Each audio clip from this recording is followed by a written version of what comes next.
The calm before the storm. Yo, what's up? It's Dynasty. Just want to hop in here really quickly.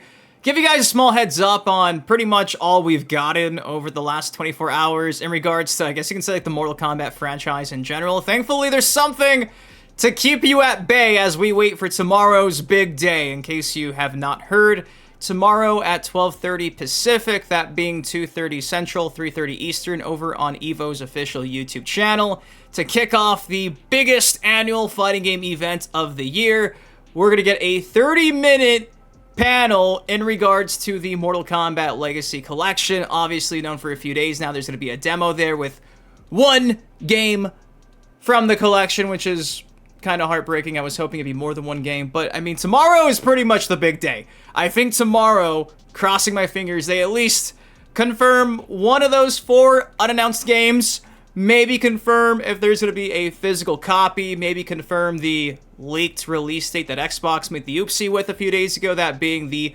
final day of September 30th, 2025. A lot could be happening this weekend in regards to the Legacy Collection, and over the last 24 hours, all we've gotten is pretty much Ed Boon talking about the Legacy Collection, but not really. Pretty much just talking about all the games that made the legacy of Mortal Kombat. He actually has an interview that got posted over on the official EVO account. It's like 15 minutes long. It's him and Tyler Lansdowne, the community manager there at NetherRealm Studios, discussing like the ins and outs of Mortal Kombat throughout the last 30 years. Obviously, a lot of this stuff's been rehashed. We've heard Boon talk about this stuff, I feel like, ad nauseum over and over again, but still, for me, in my heart, it's always nice to see Boon reminisce and talk about the good old days of Mortal Kombat. There's a few excerpts I guess I want to share and discuss because, I mean, they're worth pointing out, but for the most part, it's a lot of stuff that you pretty much already heard. Yeah, so I'll have that also linked down below in case you don't want to hear me yap in between the clips I'll be sharing here. Got a super duper small update in regards to the Legacy Collection, but it's really not much information at all. You guys do know that a couple of days ago when the leaked release date went live, it does mention that the approximate size of the Legacy Collection was going to be 16 gigs.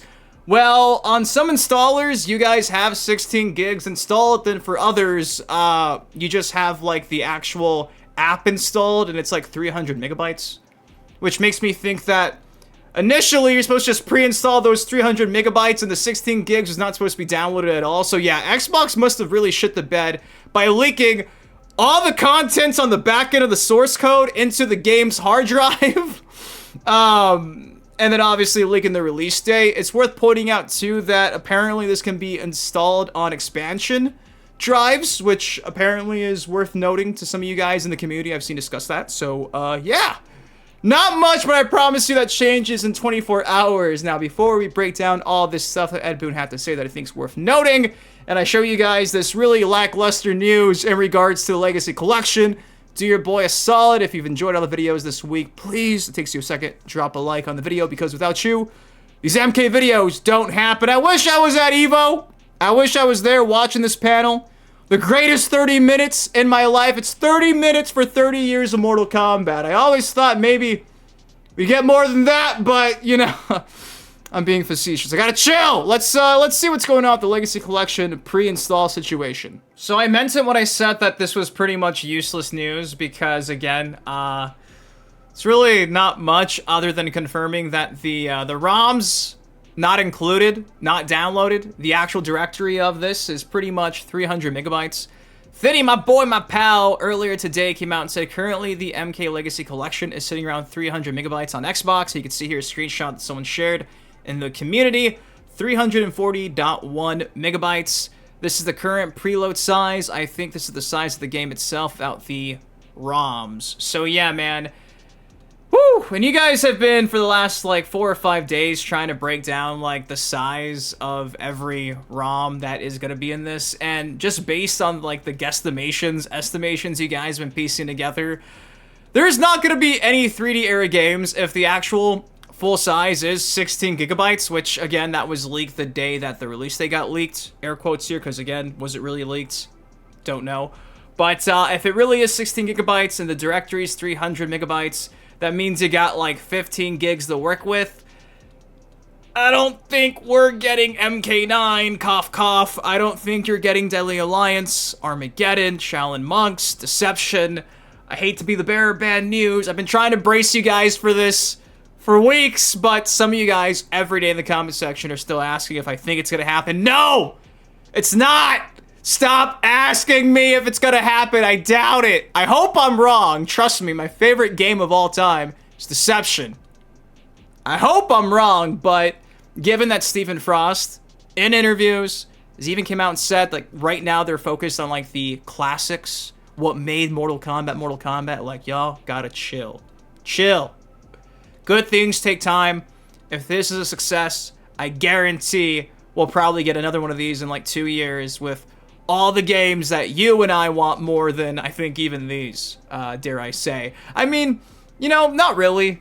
I shouldn't really say that. I mean, the only benefit to that, for me at least, would be like, it'd be the first time I got to experience the 3D era games online. These games, like, you know, MK1, MK2, UMK3, like, we've had, obviously, the collection I'm playing on my 360 in the background all the time. We've had online capabilities with that. Obviously, the netcode is trash compared to today's standards, so I'm excited for that. But I never got to play, like, any of those 3D era games online in my entire life. Me playing MK Unchained online, like the PSP port of Deception, would fucking be sick. So, all I'm saying, guys, is, we gotta just take what we can get for now, and hopefully this sells like hotcakes. If it does, there's something on the horizon, so just keep that in mind. But yeah, it does seem like you got about 15 gigs of games, and that makes me think that those 3D era games aren't happening. But again, I'm not from the future, I could be wrong. On to, like, the main topic of discussion, and again, I strongly suggest you guys go watch this full thing because it's jam-packed with a bunch of information worth watching. I understand a lot of this stuff is being rehashed, but small trinkets of new information, which always keep this worthwhile, in my opinion. It's Boon talking about Mortal Kombat. I could hear Boon talk about Mortal Kombat forever. I understand he's done it a million times. For me, at least, it really doesn't get too old. So the official Evo account came out and said, what are the core elements of a Mortal Kombat game? And this is what Boon had to say right here. I'm going to play it for you guys. The core elements that need to be in a Mortal Kombat game are probably some amount of the supernatural, some amount of grounded universe as well. Usually the mixture of the two is a big part of the appeal of Mortal Kombat, is putting regular people in a supernatural situation. I think that's a lot of what players experience too, as well as we want to see our characters experience. Cole Young is the greatest new character in Mortal Kombat history, if that's what makes up Mortal Kombat. I'm kidding. I had to do it. I'm sorry. It's a joke. It's a joke. It's a joke. As far as gameplay, my feeling is when you're 33 years old, when you're on your 12th or 13th game, there's a certain amount of new features that we need to introduce to keep the game interesting. Oh, what's interesting about this game? Oh, they added this, as opposed to just putting a prettier coat of paint on these characters that you've been seeing for, you know, 30 plus years. Scorpion, Sub-Zero, Liu Kang, Raiden, Katana. There's a number of these kind of staple characters that it's like having a Justice League without Batman in it. Which I get. Again, this has been something that Boon's echoed for over a decade at this point. We all know that every time NetherRealm Studios makes a new Mortal Kombat game, there has to be a new gimmick involved. That's just how it is. Run buttons, defense meters, cameos, you name it. Every NetherRealm game, apart from, like, Injustice, that actually carried, like, a legacy moveset, plays different because you would get tired of it being the same, which, again, I kind of wish I could see a universe in a world where, like, we just got a fresh coat of paint every other year, in the same vein of, like, a Street Fighter, a Tekken, and even those games evolve over time as well, obviously, but it's just so jarring how every Mortal Kombat game is so different from each other. Is that why it's been so successful for 30 years? Arguably. Is that how we ended up where we ended up now in terms of the quality of the recent games? Probably. It's a double-edged sword. So hearing Boon still, to this day, as recent as this Evo video, this Evo tweet that dropped last night, It's interesting because that pretty much just guarantees that the next game, well, yeah, do I gotta say it? It's gonna have a gimmick. Hopefully the gimmick's 1v1 mode, but, yeah, I thought that was super interesting. And again, a massive shout out to Evo FGC for sharing this. The full interview of Mortal Kombat looking back at the legacy. And again, it's featuring Boon and Tyler Lansdowne. Want to probably share like one more excerpt from this. Again, I'm going to have this actually linked down below. I strongly suggest checking it out. I'm kind of going to go right after what we saw in that excerpt from Twitter because again, it's talking about like the evolution over the years and even more recently of like Mortal Kombat 9 to Mortal Kombat 11 and like the reasoning behind why we ended up where we ended up, which kind of it kind of contradicts itself, Boon's statement, which I think is worth pointing out. Again, I know what he's trying to say. It can be taken completely out of context, but it's worth, I think, having a nice little discussion in the comment section about. Check this out. The story was really just a couple of paragraphs. There was a bio, and then you would see the character doing like a kata or something, and then there was an ending. What I think a lot of people don't realize is a lot of people filled in the rest of the story with their imagination. We made them a little bit more elaborate in Mortal Kombat 2, but we didn't get into like the, telling a really deep story until, 4 or 5 games down the line where we had endings that were more animated and whatnot. But there was certainly like a mystery element to the lore, because there was so little information that just caused so much more speculation. We didn't choose to do that. As far as the characters not being in a certain game, for production reasons, we couldn't include all the characters. So we didn't have Sonya and Kano in Mortal Kombat 2. And so, John wrote the story to say, oh, this happened to them and that happened. We tied Sonya up, and the story basically just was like, this is why you're not seeing this character. And everybody. I wish he was still there to do things like this, because when you can't make things work, Tobias was there to make it make sense. So, I thought that was interesting, and it keeps getting better trust. It's worth watching this clip. Everybody was like, okay, that makes a lot of sense. Mortal Kombat vs. DC was the first game where we actually had the cinematic story that would play, and then we were putting fights in between the story. But with Mortal Kombat 9, it was really exciting because, we hired real actors. We see a script and we see them reading the script, and it was very much like making a movie. Mortal Kombat 11 was obviously the 11th kind of installment in terms of like advancing the story. So when we started, it was, Shang Tsung, and then you find out that he has a boss, Shao Kahn, and we kept layering bosses with each game, right? And each game we wanted it to be bigger stakes, a more threatening boss, a bigger boss. And we had done like a time jump forward in Mortal Kombat X. All the characters were 25 years older, they had kids and whatnot. When we reached Chronicon, we had gotten so grand and so big that we were like, we just can't think of yet an even more who was looking down all over all of that, So Liu Kang had won, right? He had become kind of like the new fire god and whatnot. And we thought, let's try to scale down. But at the same time, we also wanted to kind of plant the seed, like we did in MK11, that there are many Mortal Kombats, and some of them Shang Tsung won, and some of them Liu Kang won, and there was a crossing of those two in MK1. So the main kind of reason we reset was because it had gotten so big that we thought, okay, the only direction to go now is to shrink it down again. They downscaled by introducing multiverses. I thought that was worth talking about because it's being pointed out in the comment section of this video, like, hey, how is it downscaling if you pretty much marveled the Mortal Kombat franchise? And again, I get what they're saying because we rebooted, we're retelling these stories from a different lens, we're setting the tone, we're setting the standards, we're setting all this up, this whole new era, right? Liu Kang's new era, where we're just getting started. You don't gotta worry about, the previous 11 games lore, because now in MK1 moving forward, we're on a smaller scale, but in actuality, it's like, well, space and time and fucking, you got a bunch of different versions of fucking Sub-Zero, and we got gender swaps, and it's like, I know what Boon was trying to say, but I love you, Ed. I love you so much, but downscaling while ultimately expanding the entire universe might have not been the smartest decision, given that we're now in this situation where, at least for me, I feel like anything could happen, and that's kind of just a cheap cop-out that every media's been doing as of late, and it just sucks because, again, less is more.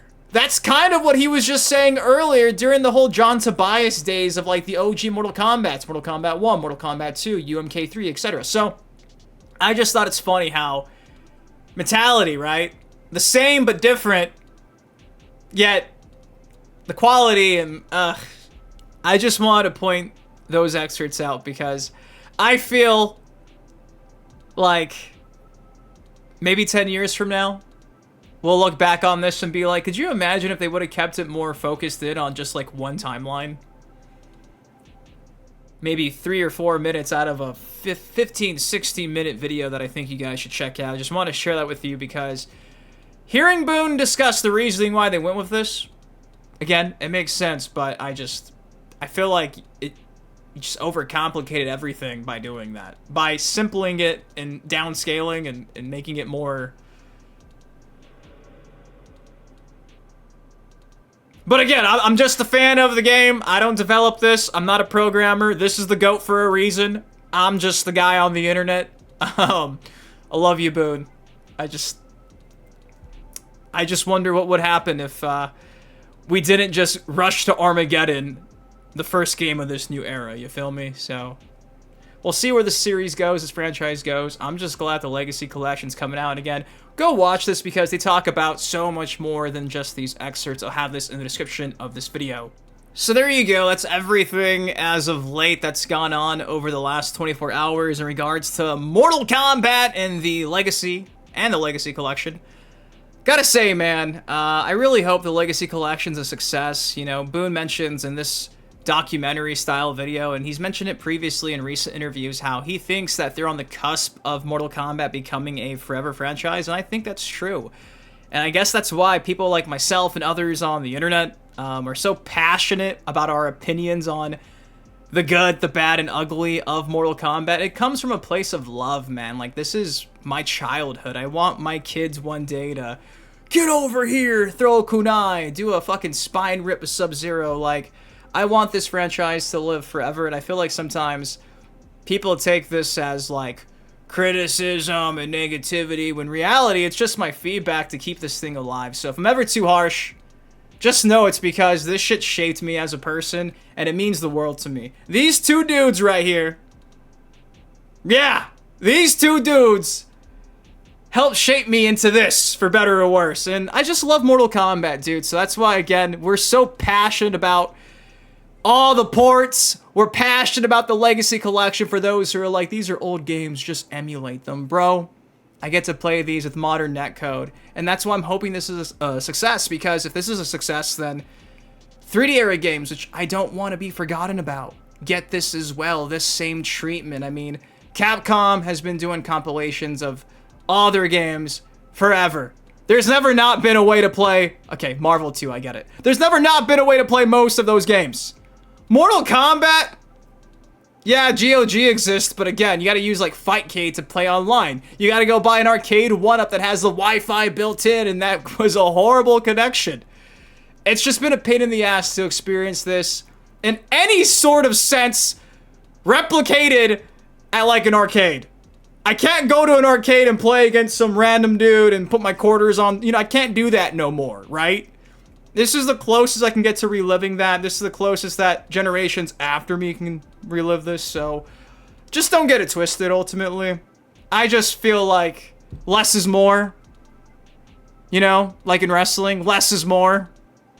And I do think, like, 10 years from now, it's going to be interesting to see, like, the direction of this franchise, Liu Kang's new era. For better or worse, man, we always have these games. So, anyways, all I got for y'all today. What do you think of those excerpts from Boon? Go watch the full thing down below. Are you excited for tomorrow's panel? Again, it's taking place at 12:30 Pacific, 2:30 Central, 3:30 Eastern. Linked down below. Drop a like, subscribe for some more. I love you. And shout out to Stephen Frost over at Digital Eclipse. He actually thanked me for all my coverage lately, and that meant a lot to me. So, hey, man, thanks. I'm sorry if I've if I've ruffled any feathers. I tend to do that sometimes. But again, it's coming from a place of love. I love this franchise, and I'm just glad that you guys are taking this shit serious, man. Anyways, guys, I'll see you later. Have a good rest of your day. Tomorrow's the big day. Peace. Stepping on it crack, but I'm not superstitious.